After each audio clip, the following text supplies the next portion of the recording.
Ho, ho, ho, everyone. Good afternoon. We're about to start another episode of Chá Pedagógico. So, welcome. I'm just waiting for my good buddy, Andre, to join us online here. Today's our season finale. So, yeah, we're going to have some sort of vacation or holiday recess, a holiday break, actually. So, please join us. We're going to discuss every episode we had in the year of 2020, this crazy year. So come on, go ahead, join us, tell your friends, tell your peers. Chá Pedagógico is about to start. Let's wait for my good buddy Andre. Andre, where are you? We already have like 50,000 people waiting for you. I think he's getting his Santa's hat right because seriously, this is going to be hilarious. It's becoming a tradition, actually. Every last episode of Chá Pedagógico, we wear this Santa's hat. Desida, hello. Ali, hello. Hello, everyone that's joining us. Please welcome. Feel welcome here. We're about to start an episode of Chá Pedagógico. There he is. Andre is about to join us. Again, it's the season finale.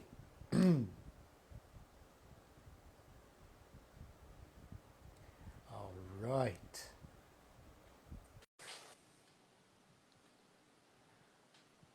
Let's see if the connection works.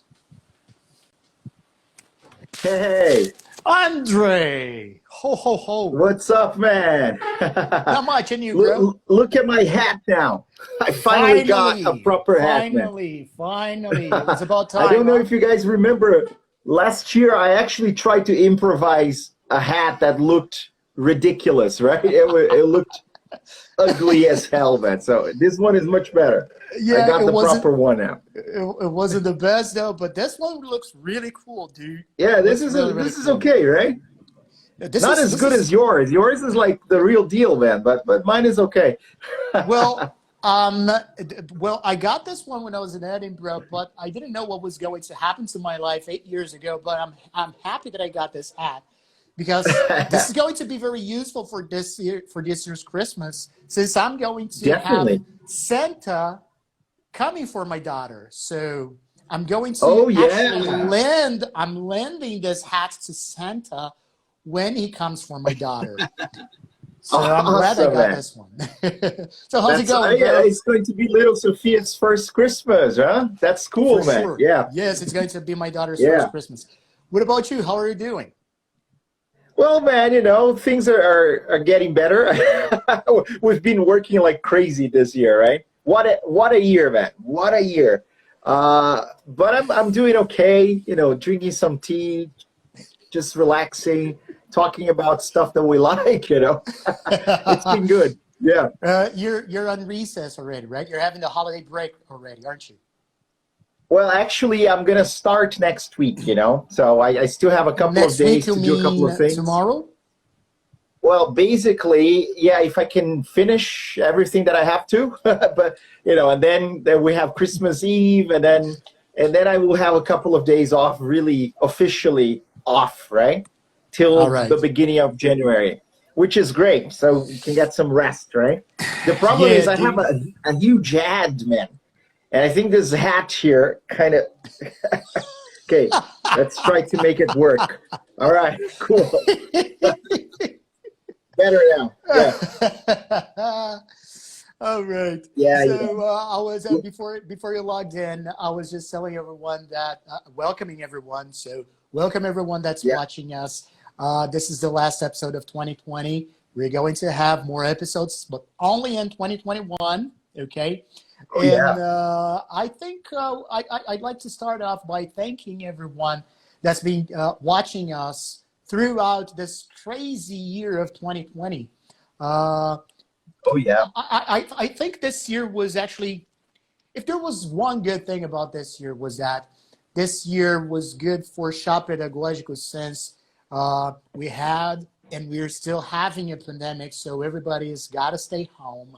and Yeah. basically they had to watch us. So there was no other Yeah, they had option. no option, right? They had no option. So thank you Yeah. very much for watching every episode. Today we're going to try to discuss, to recap every episode we had throughout this year of 2020. Thank you Yeah. so much. And once again, if you've lost any of the episodes, you can find the episodes both here at Marcelo Consultoria's account and EDC Rock's account on IGTV. We're also on YouTube. So find Yep. Marcelo Consultoria on YouTube. We have episodes there. And we are also on Spotify in the format of podcasts. Exactly. You're not going to see our faces, but you're going to be able to listen to us. So you can find every episode all in all these channels. So Andre, yeah, Yes. what a year you Awesome. said. Yes. I mean, I'd also like to thank everyone for, being here for us, like I know it's been a very complicated year for most teachers out there, especially the ones working at regular schools with kids and, like kindergarten. And that was crazy. I've been mentoring some teachers who had to go through this incredible transition almost overnight. They had to change everything they knew. So thank you very much for being here with us. And dude, I think, you know what? Like you said, they didn't have any other option. They had to watch us.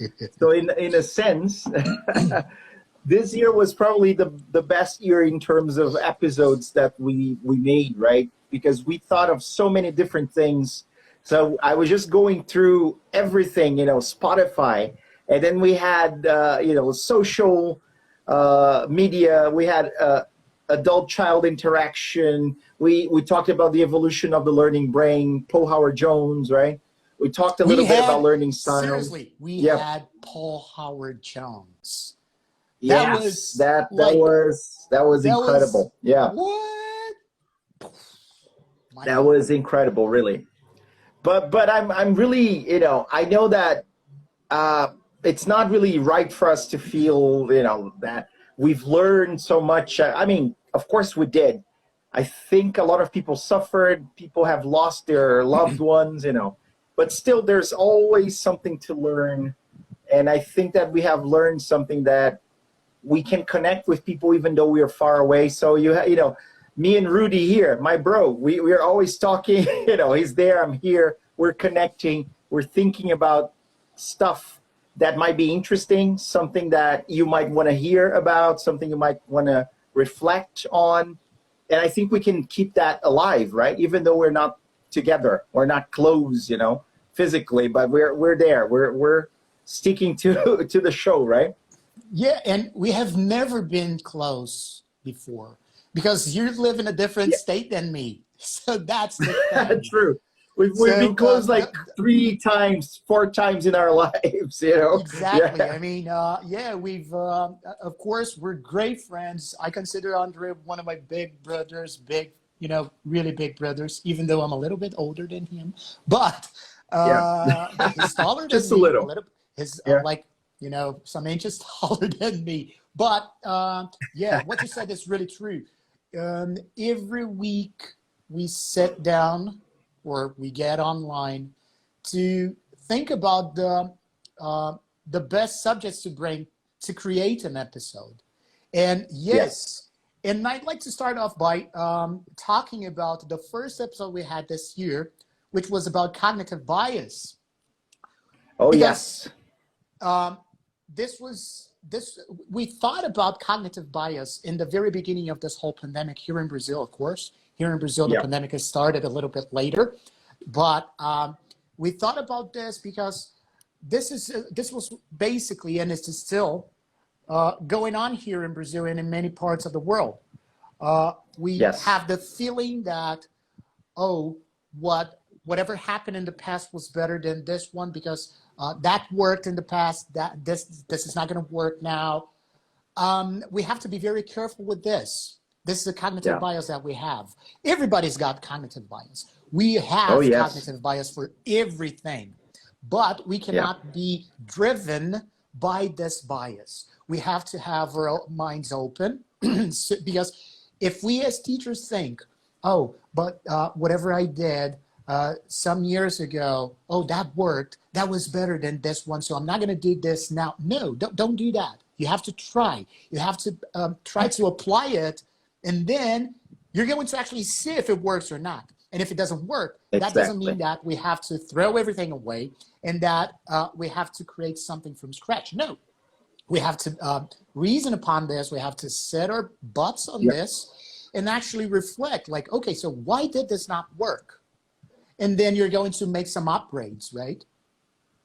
Yeah, you know, and the thing about cognitive biases is that it's really hard, depending on how rooted they are in our brains, you know, like how deep they are wired into our brains. It's really hard for us to think outside our biases, you know, unless, of course, we have somebody to help us. That's why I really like the idea of having a mentor or a person that you can talk to like we do. You know, sometimes you feel like this should be the way. I read it somewhere, somebody said something, but then if you don't talk to anyone else who might have a different perspective, you will not know if you are acting on your bias or not. You're just, you know, doing whatever your brain is leading you to do, because that's what the brain does. The brain tries to preserve energy. So we kind of fall into those biases because thinking, you know, deep and in terms of, you know, higher order thinking skills, that actually spends energy. So if you're just on autopilot, right, you don't have to think that hard. That means that your brain is preserving energy. And then, you know what? You're probably making bad decisions about stuff that is new, about stuff that we might have never, you know, come across before, right? So that's why really talking to people. And you know, I remember, dude, I was a huge fan of House, you know, the TV series, right? Yes. Because it's based on Sherlock Holmes. And I remember that House was a guy who wanted to keep you know, some people very close to him, his team, right? The team that investigated the case and whatever. And he actually liked the fact that they had different ideas, because that's what helped him get to the solution of the problem, because people were throwing different ideas at him, right? And then he would not fall into his cognitive biases, right? Yes, yes. We have a comment here from Tab Lucas. That's Tabitha. Hello. Tabitha? Yes. Okay, hi Tabitha. Yep. You're on vacation mode. We're not on vacation mode yet. Only after this episode, then we're going to be on vacation mode. So we have to keep thinking, but until 7-ish. All right. But going back to cognitive bias, we also have to be very careful with this kind of bias, because this is what happens when when our students are developing their second language. The whole process can fall into one of these traps, because when our students are developing a second language, they already have some concepts. They already have concepts that are already in their minds. And then if we consider, oh, I'm not going to teach my student this because my student is not going to understand something like that. Well, maybe that's not the case. And we also have students who actually think about this. They say, oh, I'm never going to be able to perform like this, or I'm never going to be able to perform at this standard. That's not how it works. So when they're developing this language and they already have this concept, these concepts in their minds, all we have to do is to show them, look, I already know that you have this concept, but look, we have different concepts. I remember in this episode, we talked about the differences between conceptualization and stereotypes. You know, stereotype is something that everybody has. Everybody has a stereotype. This is something that is, it's like the first step. Why? Because when we learn a language, for instance, when our students are learning English, for example, as a foreign language, our students are going to have a stereotype of certain things, new things, of course, or they're going to use their stereotypes. For instance, I know that we use the word mug a lot, that's because we have a Yeah. mug here. Exactly. Yeah, because it's easy for It's us to Chá use the example Pedagógico, of a right? mug. It's what we Exactly. see right in front of us, a mug. Yes, it's the first realia that we have at hand here. Exactly. Yeah. So whenever our students are learning the word mug, for example, they already have the stereotype of a mug, like cylindrical, there's a handle here, uh, Yeah. people use it to drink liquid, etc., etc., etc.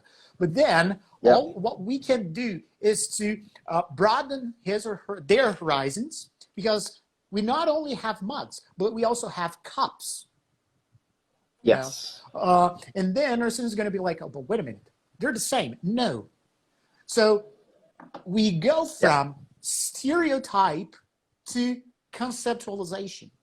We go from stereotype because that's what they have in mind, a cylindrical recipient with a handle, and cups also are cylindrical with a handle. Yep. And we expand that. Exactly. Also, it's not just a mug. It can be both a mug, it can be either a mug or a cup.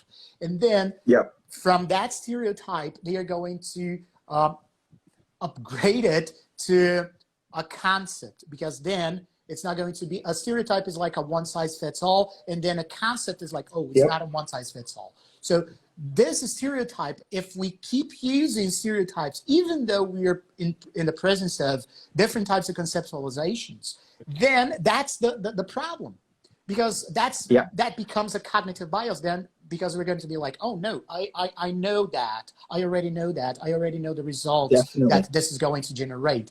No, maybe that's not the case, and that's a huge trap we can fall into. Yes, and you know what?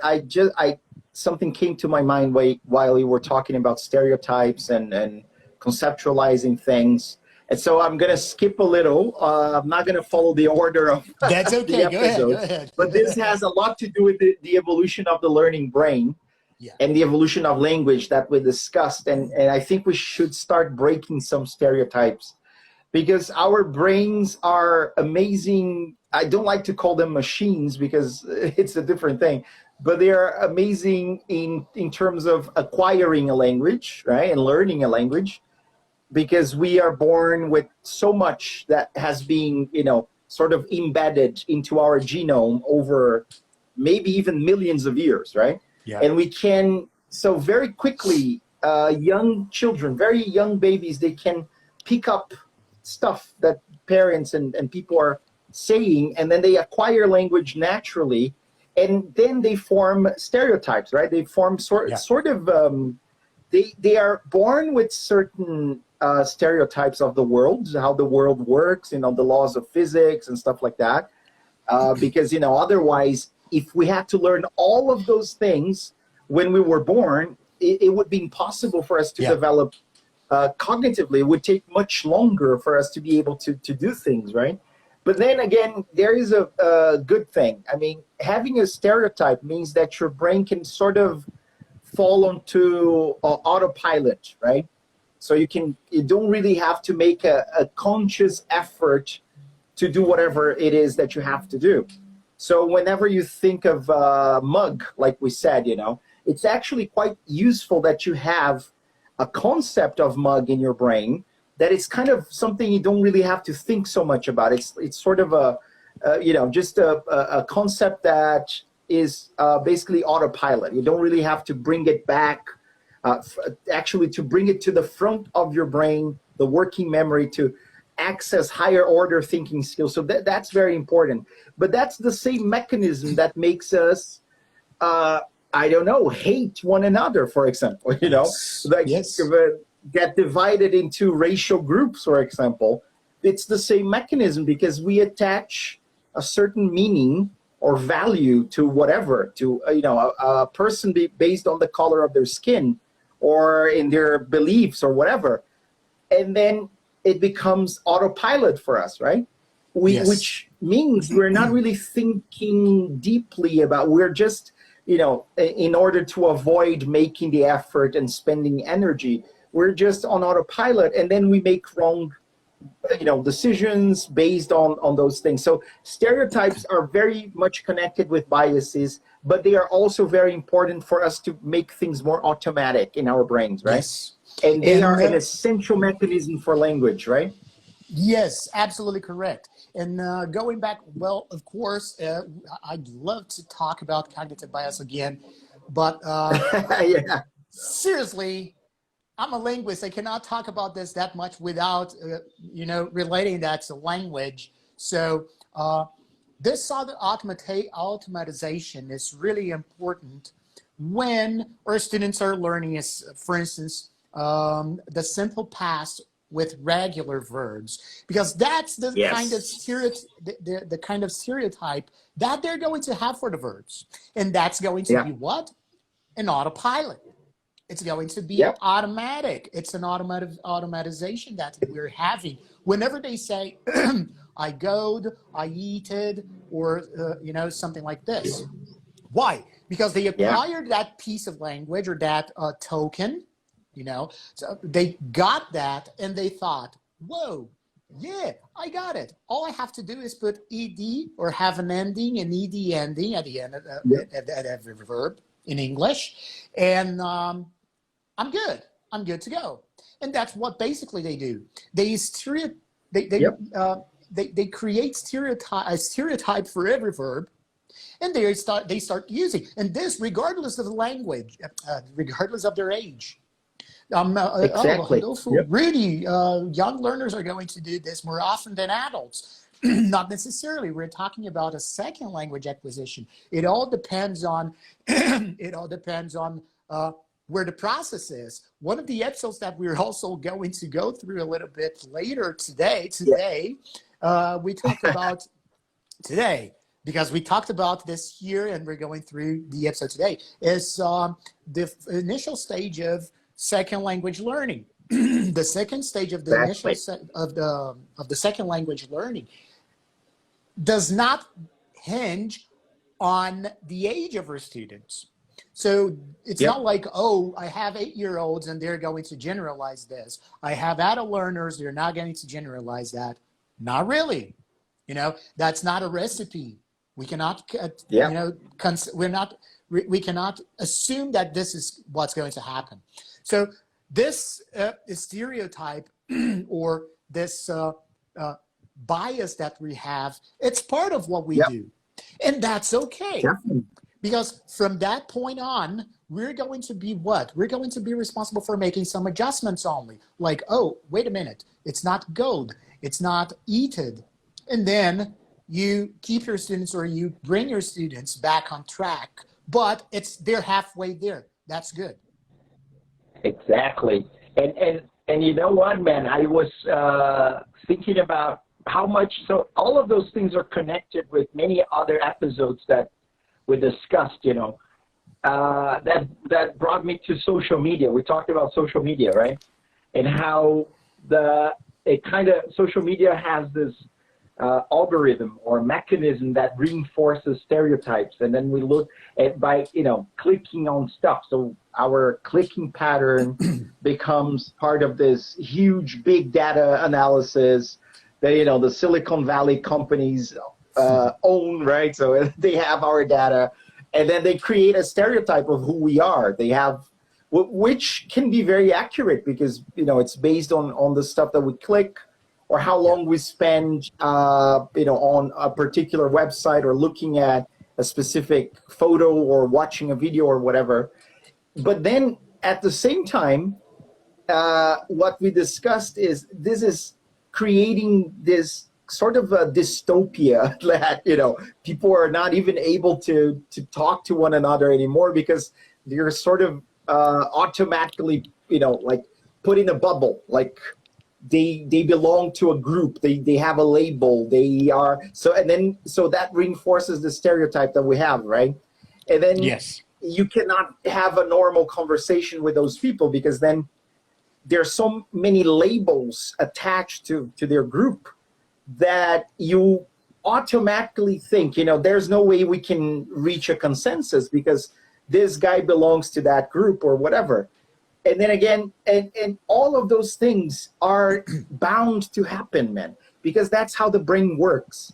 We do that at a brain level. We know we've been doing that forever, and now we have more powerful tools to make it more powerful and bigger. The problem is, and again, we need education, we need, awareness. The problem is that we have to step out of the bubble and think critically about things, and talk to people again, listen to their ideas. Otherwise, we're gonna basically decide things based on stereotypes, and then you know what, we might be wrong, because stereotypes are kind of an oversimplification of the reality, because the reality is much more complex, right? Exactly, absolutely right. And I remember that also on this episode about the social media that came up after the Social Dilemma documentary that we watched on Netflix. If you haven't watched it yet, go to Netflix after Chá Pedagógico. Go on to Netflix, and then you watch this documentary. First. Yes. Stay with us till the end, and then you go to Netflix and watch it, since we're all kind of like in this holiday break mode-ish. But I remember we also talked about how important, because you said think critically. This is really important, and we're only going to, our students are only going to be able to do that once we give them opportunities to actually do so in the classroom, or whether the classroom is virtual or physical, because nowadays we've been teaching remotely, and this is like the cue for the next topic, okay? But exactly. This is the cue for the next topic. But we have to make our students think critically, because language is all about thinking critically. And when I say thinking critically, it doesn't necessarily mean that we have to use sophisticated language.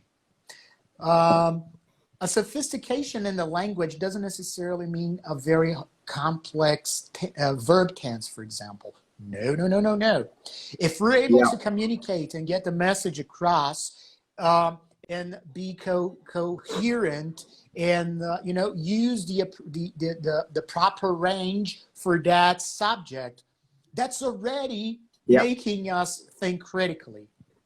So we have to give our students opportunities for that, and in the class. So when we're developing our lesson plan, we have to make use of, whether you're using PPP or task-based learning, or whatever kind of methodology approach you use with your students. You have to save some time so that your students actually communicate freely, without any monitoring, without any guidance, without anything.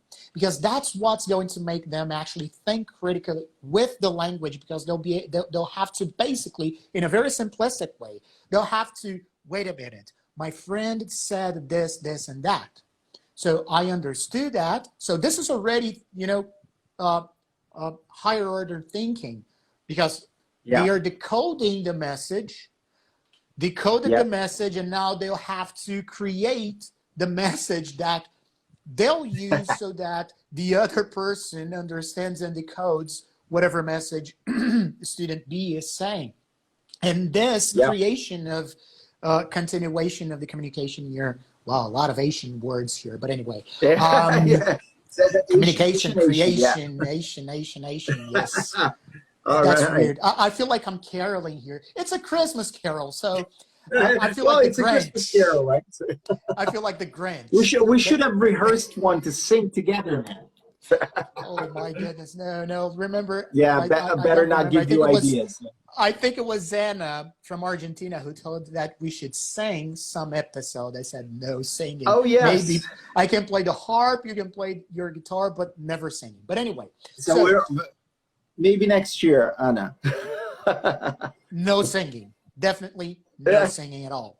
But the thing is, we have to have our students think critically. They'll have to have time to use the language freely, because this is what's all going on in their heads when they have to communicate.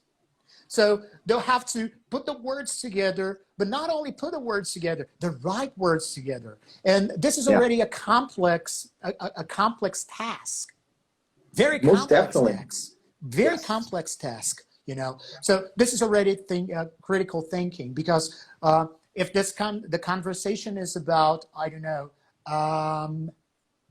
which restaurant they'll pick up, Yep. neither students have to can actually say, I love hot days, because it doesn't Yeah. make sense. So if one of the students in the middle of the communication or the middle of the task says, oh, but I love hot days, or I love cold weather, this is like, wait a minute, what's Yeah. going on here? Maybe the student is not actually thinking critically, because if you think critically, and again, this doesn't necessarily mean with a lot of sophistication, with Yeah. linguistically speaking, but critically is, wait a minute, we're talking about restaurants, so let's filter, let's focus on It's really this creating, universe right? and Yeah. not that one. Yeah. Yeah, like when you said that, it brought me to Maslow's pyramid, right? Because what they are doing there, they're creating, and creating is definitely at the top of the pyramid. That's part of higher order thinking skills. Of course, they have to, they have to remember things, they have to understand, remember, apply, right? And then they can create and everything else.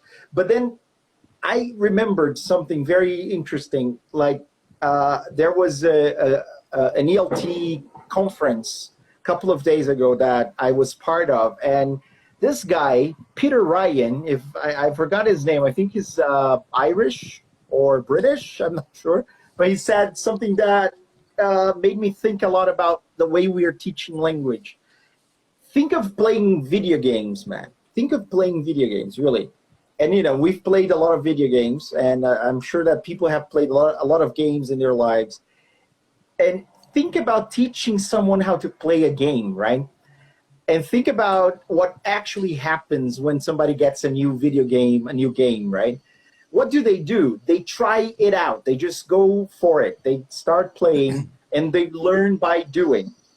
And there is no way you can get a person or a kid for hours and hours and hours and teach them in a very abstract way what they have to do so that they can be successful in the game while they're playing the game. You cannot write a instruction manual for them to read and then go to the video game and play the video game. That doesn't happen at all. And that brought me to IKEA, which IKEA is huge Yeah. in Europe, in the US. And here in Brazil, we have stock or whatever. And whenever we buy something, a piece of furniture, whatever, for the living room, if you are like me, you're going to take it. You're not going to look at the instruction manual. You're just going to try to assemble it on your own, right? Because it kind of If you makes use sense. the manual, it loses the fun. Where's the fun of using the manual, Exactly. right? So you're trying to put together, it's like a puzzle, right?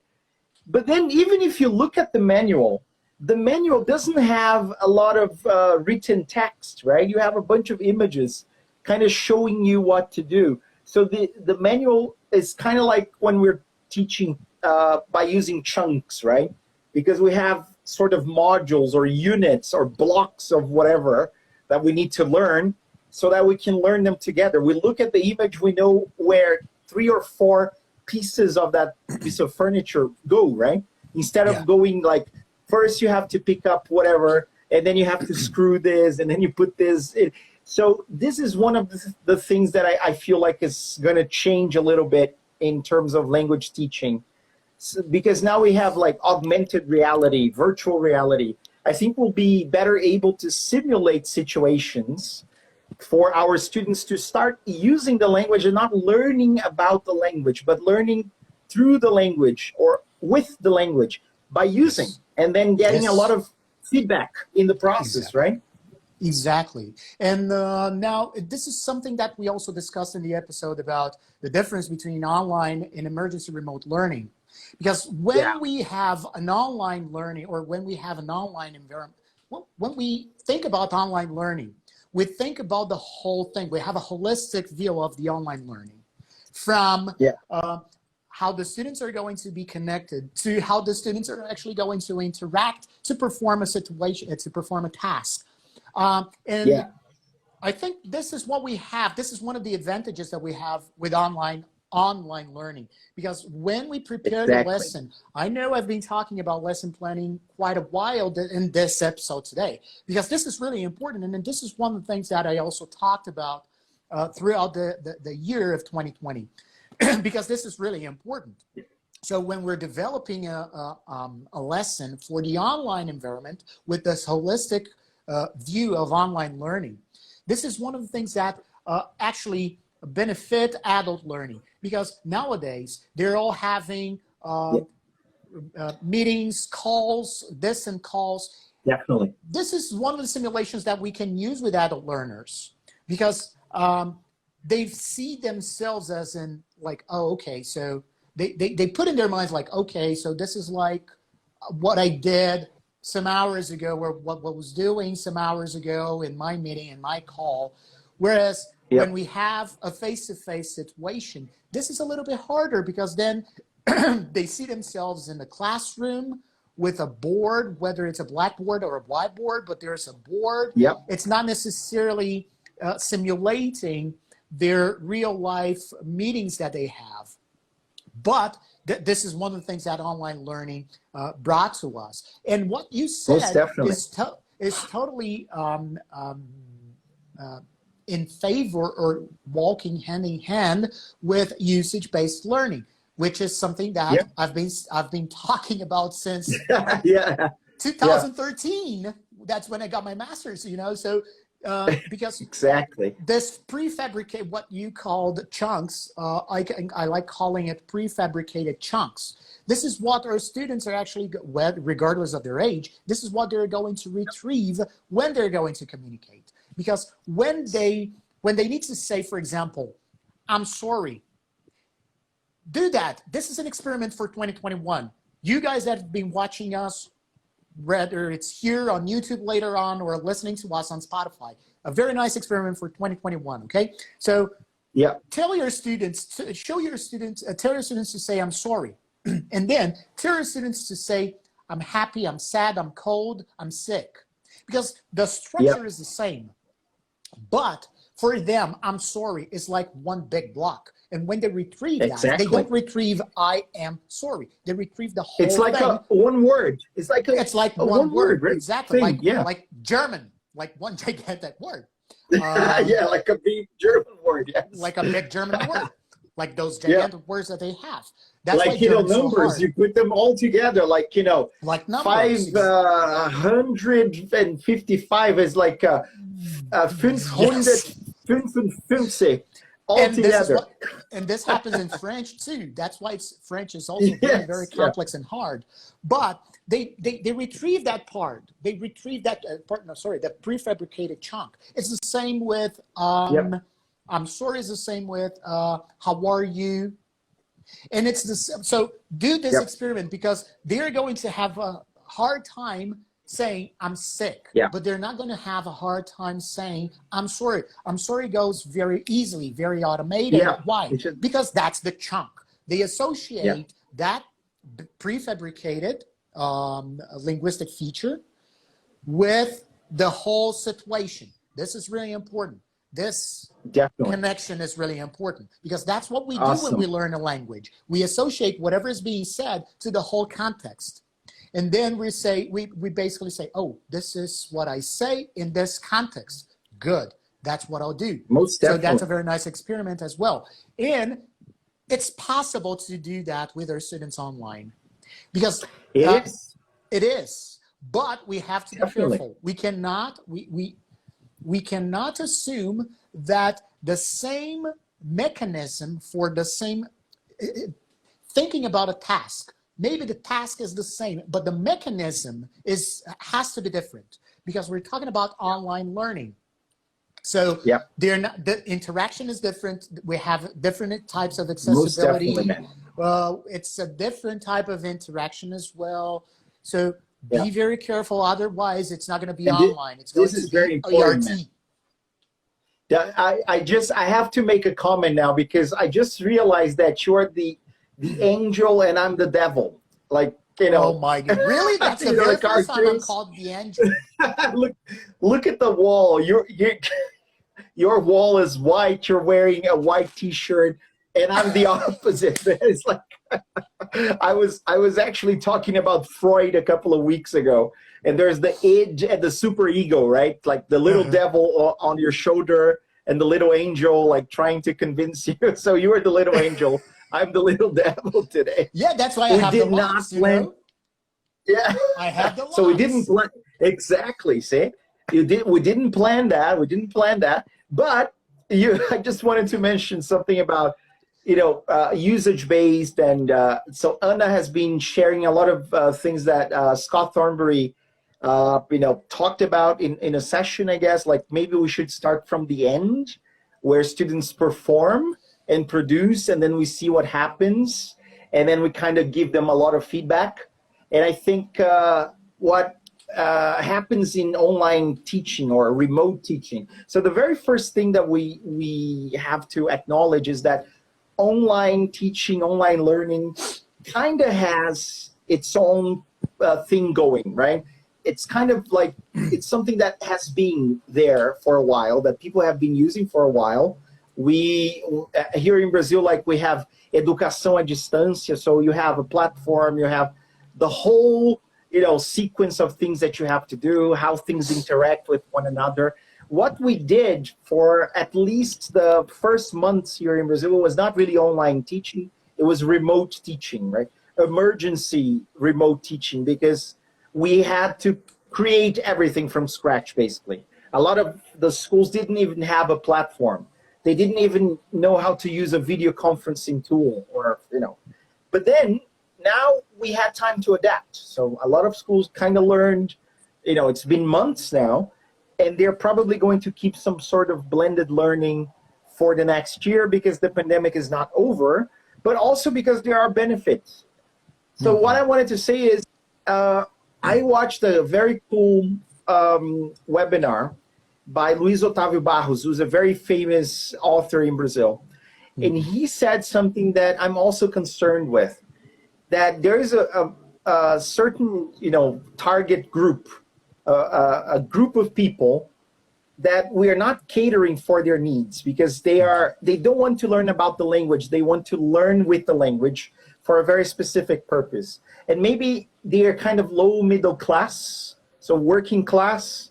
Maybe they drive, you know, Uber, or I don't know, they work in some sort of industry that, you know, they don't earn that much. They have some money, but they don't want to spend all that much money. And they want to see the results as soon as possible.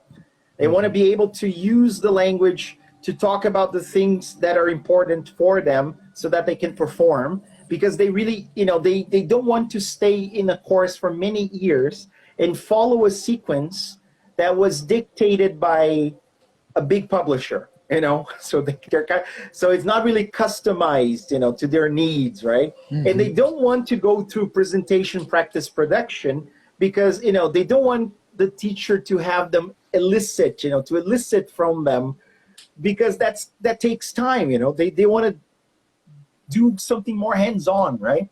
So this is what I think is probably going to be a trend now, from now on, hopefully, you know. So how do we reach those people, right? What should an English course be like for those people? A course that they simulate situations, they go there, they try to use the language as much as they can, and then they receive a lot of feedback for what they're doing. Kind of like playing a game. Yeah. Dude, do you remember Crash Bandicoot? Do you remember that game, man? I love that game. Which one? Crash. Which one? Remember Crash? The little fox. Not really. Yeah. So you never, dude, you never, Crash. Do you remember? I remember how I played that game. I died, like every 5 minutes I died. But I learned something. That's immediate feedback, you know? You're just trying out. And that's what kept me going, because I wanted to get further and do more. But how do we adapt, right? That's the big problem, because I don't think we can give up many of the things that we are doing. That's the issue here. We can't simply do what they want us to do. We still have to teach grammar. We still have to work on skills. We still have to, yes, you know. that's the thing. That's the point. Yeah. Do we have to? We don't have to teach grammar, because if we teach Yes, not grammar, it's, explicitly, right? Yeah. you know, yeah, because what grammar is only, it's embedded in the language. Yes. Grammar is something that we generate by ourselves when we're learning our first language or our native language. Grammar is the rule that mentally we develop, because when we pay attention to whatever a person is saying, we analyze it mentally. Babies, my daughter, my 7-month daughter does that. You know, she's analyzing everything that's being said in front of her, and she's like, oh, so I have to combine this and that. Oh, interesting. We develop that. Okay, so we developed that. This is going to be very subjective at first. And what did we do several centuries ago? A person said, okay, so since everybody's kind of like using the same set of rules, why not creating a standard rule? And then everybody loved this. And now, oh, let's teach grammar. Well, hold your horses. Maybe that's not the case here, because this is something that it's embedded in the language. We can, teaching a second language requires different types of techniques, but we, in this case, we can actually point or just mention, oh, look at this rule. Great. And let's move on. Yeah. Let's use the language, you know. But going back to what you were saying, this is why it's so important to understand. This is very controversial, but we have to touch this again. This is why it's so important to understand the learning profiles of our students. This is something that we talked about throughout the year of 20. We're going to continue. This is something that's a spoiler. This is something that we're going to continue talking in 2021, because we still have different other styles that we haven't talked about this year. In 2021, we'll do this. We'll have some episodes on learning styles. But that's why it's so important. But again, that doesn't mean that one student is that one student has a preferable style. No. We have the mix of controversial styles part, within ourselves. We have a mix of styles within ourselves, and we can explore each and every single one of the styles. We have to do that. And the question is, we have to. And the question is, how do we do that remote in an online environment? I remember we talked about kinesthetic learning style. How do we have our students actually move? Well, nowadays it's possible. If we talk about young learners, what we can do, tell them to get their webcams or whatever device that they're using a little bit farther from where they're sitting. Have them stand up. Have them use their bodies, you know, gestures and body language and all these things. We can also go get something in the house, right? Yes. Find me something play blue. A game. I remember, I don't know, probably for those who are from Brazil, and brother, probably you remember that. In the 90s, we had a very, very pop TV show called Domingo Legal. And and one of the segments of the show was this the host of the show, he had a reporter and a cameraman going to some artist's house, and then the host from the studio, he would say something like, okay, now you have 30 seconds and go get me some spoon. You know, this is a great game that we can do with our students in the online environment. That's perfect. And we also have the language. Some minutes ago, we were talking about this association between the prefabricated language and situation. That's a great thing, because then our students are basically going to understand that when I want someone to do something, or when I want to ask something of a person, that's the order, or this is the language that I have to use. That's what we're doing. And they'll also move. Like, okay, now, student A, you have 20 seconds to get me a comic book. And then student A goes, you know, oh, comic book. Oh, right. Now, student B, you have 20 seconds to go get me some watch. You know, and they're moving. and you're still using the That's language, so and they're important. using the Yeah. language. You're giving them the model, you know. Yeah. And then you can change. This is a twist of the game. Now, student A, think of something and get student B do that. And then student A Yeah. is going to say something like, okay, student B, go get me some mug. And then student B is Yeah. going to do the same with student C. And you provide a cue. Student B, now ask student C Definitely. something. That's it. Yes, I mean, yeah, you can make it interactive. And you know what, man? That brings me back to, you know, Paul Howard Jones and learning styles. And if you think about how we evolved, you know, we evolved to move, you know. So why did we stand on both our feet, right? So that we can actually have our hands free to do whatever. So we're always moving in that direction. We're going forward, right? And so learning in the brain and moving, they are intrinsically associated. And that's what we did wrong in education, in our educational system for centuries now, even millennia, you know. We separated learning from movement. We only kept learning and movement in kindergarten, right? Preschool, which, you know, of course that makes a lot of sense. Kids, they have to learn they have to move to learn well. But so do we, you know. So we adults, they also have to move to you know, create intention in their brain to actually go get something so that it means something to them and we can learn more easily. But then again, the whole learning styles thing, basically, it's not that learning styles is a thing in terms of how I can learn best, you know, because that's the impression we have. Mm-hmm. Like, I have a particular or a specific learning style. If I'm taught in that way, I'm going to learn better. And if I'm taught in a different way, what we know from a lot of scientific evidence is that we have to teach the brain in diversified ways.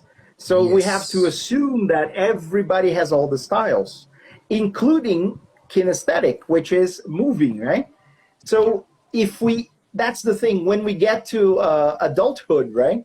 When we become grown-ups, we have to sit our butts for hours and hours and listen to someone tell us what we have to do. And it's very abstract. Everything is about, you know, learning about the tool and not using the tool.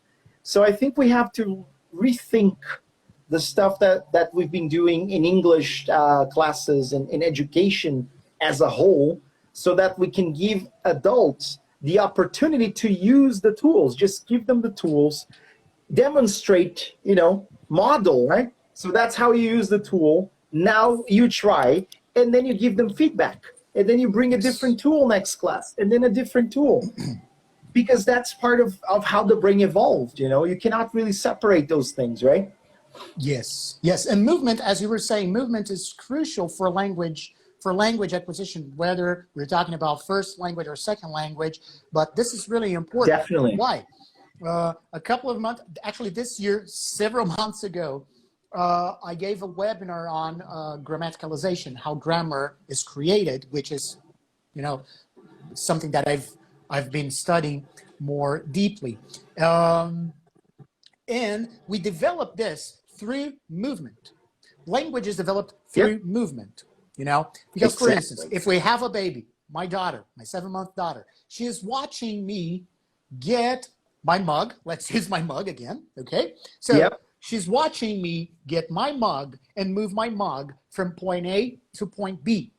Okay, I have to be very descriptive here, because if you guys are listening to us on Spotify, you don't have the image. But I'm getting my mug from point A to point B. She's watching me do that.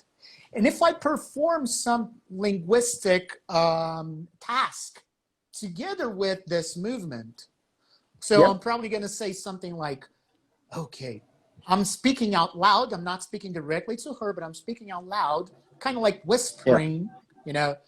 Oh, okay, so, I have to move this mug. Oh, I'm moving this mug once again. I'm moving this mug once again. So the babies, they're going to see this movement, And they're going to be like, okay, they'll kind of like try to get their attention. Mug, because this is something physical. They're not going to pay attention to the word this. They're going to pay maybe this mug, but mug is going to be there. Mug is going to stand out in the sentence, you know, and moving. And then the babies, they're going to be like, okay, moving. They're going to associate the movement and the verb, you know. And then in some other situation, another person is going to say whatever verb, ing. And then the same baby is going to be like, wait a minute. So every time there's ing, there is movement. Something is moving. Exactly. Whoa, I got it. So all I have to do is use ing at the end of a verb. And then I have movement. I got it. And of course, they're going to make some attempts in using this new feature, and they're going to use this with nouns, for example. They're going to be they'll create something like, oh, my dad is mugging. Not necessarily moving the mug. Yeah. My dad's mugging, because the kid associated the entire situation, the mug, you know, and that's to show that how important the movement is in this process of language acquisition. And I guess we only have 5 more minutes. Yes, and you know what? To kind of give some evidence for what you're saying there, that I read a couple of papers by Curtis, I think her name's Sarah Curtis, or Curtis Kelly? I don't remember, Susan Curtis maybe. Yeah? No, Susan. No, Curtis Kelly. Yeah, he was one of our guests, you know, in the last webinar of the year. So check out Prestiso YouTube channel. But there is a psycholinguist. I think so. She was a psychologist and a linguist at the time, 1970 something, and she studied a feral girl, a girl who had been, neglected by her dad, who had mental issues. So he kept her locked in the garage because she cried very loud, and he didn't like sounds, and so she was never really exposed to language until about 12, 13 years old. Which is what, you know, Lenneberg and even Krashen describe as the end of the period, the critical period, right? And then they tried to, so this woman, Curtis, tried to teach the language, what would be the first language to this girl. Her name was Jeannie.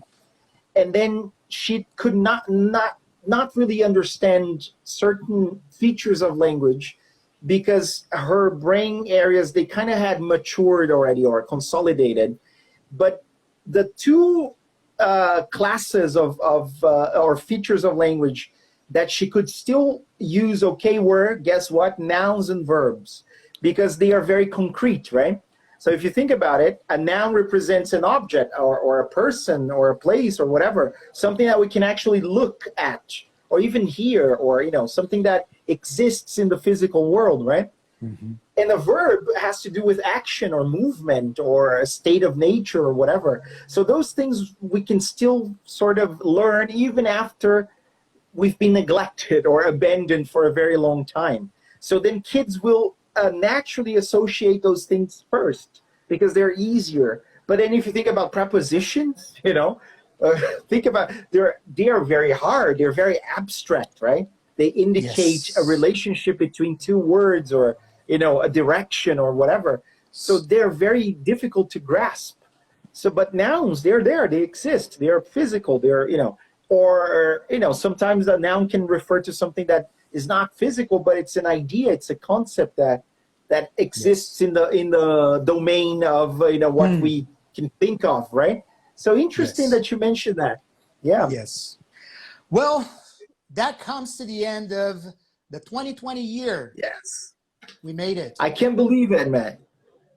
There's been a lot of episodes. So guys, if you missed any of the episodes, YouTube, you can watch us on YouTube, find Marcelo Consultoria. We're also on Spotify and IGTV, here on Instagram, both on Marcelo Consultoria and EDC Rocks.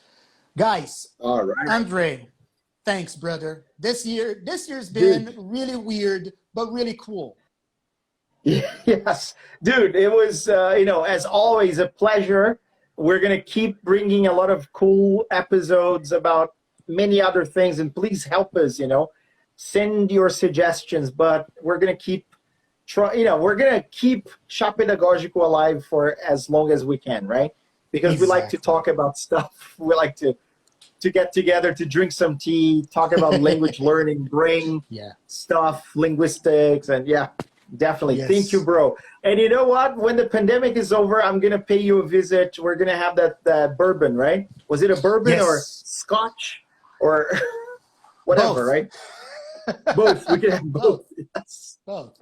So Definitely. seriously, thank you so much for watching us throughout the year of 2020. You can still watch us. We're going to be on a holiday break for some months, but Chá Pedagógico is returning in 2021. We don't know yet. We'll let you know. In the meantime, follow us here on Instagram, Marcelo Consultoria, EDC Rocks. Follow us on YouTube. You can also follow us on Spotify as a podcast. Definitely. Happy holidays, brother. Happy holidays, everyone. Happy holidays. Happy 2021. Merry Christmas. I hope everything's great. Yeah. Much better than Merry Christmas, everyone. And you know what? Anna and somebody else said we have to sing next year. But okay, I'll do the singing and I'll play the guitar and you play the harmonica, right? Yeah, whatever. I'm not going to sing. Not with this voice. Let's do a Beatles song, man. Something easy. Come on. All right. Okay, All right. So something easy. Let's sing Happy Birthday. Yeah. That'll work, That'll work, yeah. Awesome. Thank you, everyone. Guys, stay home. Stay safe. The pandemic's not over. Hang in there. We made it to the end of 2020. See you all in 2021. Yeah. Bye, Andre. Bye, guys. See you guys. Have fun.